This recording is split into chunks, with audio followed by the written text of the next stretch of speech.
पुण्यासह महाराष्ट्रातील रुग्णालये जी आहेत ती धर्मादाय रुग्णालय आहे। ही धर्मादाय रुग्णालय जी आहे ती 1 रुपया भाडे तत्वावर राज्य शासनाच्या जमिनीवर उभे आहेत। त्यांना अटी शर्ती घालून हे दवाखाने जे आहे ते चालवण्याची परवानगी देण्यात आली आहे। मात्र या सर्व अटी शर्तींचा भंग जो आहे तो होताना पाहायला मिळतोय। याच संदर्भात एक ट्विट जे आहे ते विजय कुमार सरांनी केले। सर काय सांगाल, तुम्ही एक ट्विट केलेले आहे, काय नक्की त्या ट्विट मध्ये तुम्ही सांगण्याचा प्रयत्न करताय? सामान्य आणि गरीब लोकांना स्वस्तात किंवा मोफत उपचार मिळावेत म्हणून शासन अनेक सवलती विविध रुग्णालयांना देत असते। ही धर्मादाय रुग्णालय असतात। धर्मादाय म्हणजे त्यांनी कुठलेही पैसे न घेता गरीब लोकांना त्या सोयी म्हणजे त्यांचं तपासणी असेल, त्यांचं ऑपरेशन असेल, हे स्वस्तात केलं पाहिजे। त्यांच्यासाठी काही भेट राखीव आहेत। गेले काही दिवस दीनानाथ मंगेशकर रुग्णालयाबद्दल जे काही बाहेर ऐकू येत आहे त्या अनुषंगाने मी त्यांना ज्यावेळेला ही जागा देण्यात आली त्यावेळेची जी त्यांच्याशी झालेला करार होता, त्यांना जे जागा देताना फेरफार केला होता त्या फेरफाराची माहिती मी घेतली आणि त्याच्यामध्ये असं दिसून आलं की 1989 साली त्यांना ही जमीन देताना वार्षिक 1 रुपया भाड्याने 26,000 स्क्वेअर मीटर जागा देण्यात आली। त्याच्यामध्ये अनेक अटी, 2-3 महत्त्वाच्या अटी अशा आहेत की त्याच्यामध्ये की 30% बेड्स हे पूर्णपणे मोफत गरिबांसाठी आणि 30% बेड हे अल्प उत्पन्न गटासाठी राखीव ठेवायचे आहेत। म्हणजे टोटल झाले 60% बेड। आता आपण 10 आणि 20% बेडसाठी भांडतोय, परंतु आणि ही जर काय ते फुकट करणार नाही, त्यासाठी त्यांना जमीन ही एवढी मोठी जमीन, पुण्यातली मुख्याची जमीन त्यांना देण्यात आलेली आहे 399 वर्षाच्या कराराने।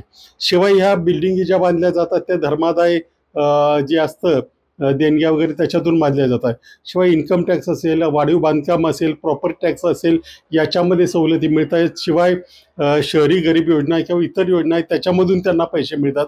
असं असतानाही त्याचा फायदा मात्र गरीब रुग्णांना मिळत नाही।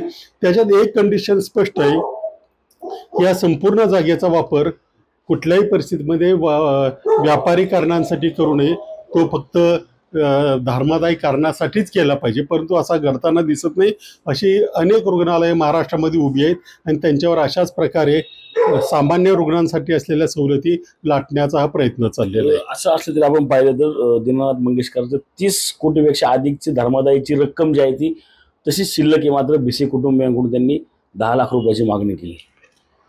हेच मुळात त्यांच्यावर ॲडव्हान्स मागता येत नाही। एक तर त्यांनी सगळ्या ज्या सवलती दिल्या पाहिजे त्या अत्यंत स्वस्तामध्ये कुठलाही फायदा न ठेवता दिल्या पाहिजेत, ते देत नाहीत। शासकीय याचा ते फायदा घेतात परंतु त्या सामान्य लोकांपर्यंत पोहोचून देत नाहीत। शिवाय ॲडव्हान्स मागण्याची कुठल्याही कायद्यामध्ये म्हणजे पैशाशिवाय कुठल्याही रुग्णाचा उपचार थांबता कामा नये, हा या सगळ्या सवलती देण्यामागचा उद्देश आहे। परंतु तरीही त्यांच्याकडे ॲडव्हान्स मागण्यात आलं। एवढंच नाही तर ॲडव्हान्स दिलं नाही म्हणून त्यांची सगळी ऑपरेशनची तयारी केली असताना त्यांच्याकडे लक्ष दिलं नाही, त्यांना बाहेर जावं लागलं। आता ही 30 कोटीपेक्षा अधिकची रक्कम जी आहे ती अजूनही रुग्णालय, त्याचं आता काय पुढे? काय नाही, आता काय होणार आहे, बहुतेक त्याच्यावर शासकीय रक्कम असते ती पुढे लॅप्स होते, पण त्यांनी याचा वापर केला नाही म्हणून ही जबाबदारी फक्त रुग्णालयाची असं मी मानत नाही। तर आता त्याच्यातूनच माझ्या लक्षात एक गोष्ट आली की त्यावेळेला जागा देताना डिव्हिजनल कमिशनरना ह्या बॉडीवर घ्यावं, तशी तुमच्या घटनेमध्ये तरतूद करावी असं शासनानं म्हटलंय, परंतु डिव्हिजनल कमिशनरांचं तर आता एकही स्टेटमेंट दिसत नाही। शिवाय पुणे महापालिका असेल, धर्मादाय आयुक्त असतील किंवा कलेक्टर असेल, यांची जबाबदारी असते की ह्या रुग्णालयांची वारंवार पाहणी करावी, दिलेल्या अटी शर्तीचं ते पालन करतायत की नाही हे बघावं। साधी गोष्ट सांगतो की त्यावेळेला 100 स्क्वेअर मीटरला एक झाड असावं। आता तुम्ही गेलात दीनानाथमध्ये तर एक तरी झाड दिसतं का? म्हणजे 240 झाडं तिथं असली पाहिजेत। अशा अनेक नियमांचं त्यांनी उल्लंघन केलेलं आहे। त्याच्यामुळे शासन आणि शिवाय एवढं सगळं चुकीचं करूनही त्यांना पुन्हा शासनाने दुसऱ्या खाजगी जमिनीबरोबर जोडण्यासाठी आणखी 8,000 स्क्वेअर फूट जागा 1 रुपया भाड्याने दिलेली आहे। म्हणजे त्यांनी व्यवसायासाठी जागा दिली काही, हे धर्मादायासाठी दिलेली आहे। आणि अशी रुग्णालय कुठे धर्मादाय हे नाव आपल्या नावामध्ये वापरत नाही, ते त्यांनी वापरायचं आता कंपल्सरी करण्यासाठी सुद्धा आंदोलन करावं लागेल। तर अशा प्रकारे सगळ्या गोष्टींचं हे सगळं उल्लंघन करतायत, त्याच्यावरच आता आपल्याला कारवाई करायची आणि शासनाने ती कारवाई करावी अशी अपेक्षा आहे। रणजित जाधव, TV9 मराठी, पिंपरी चिंचवड।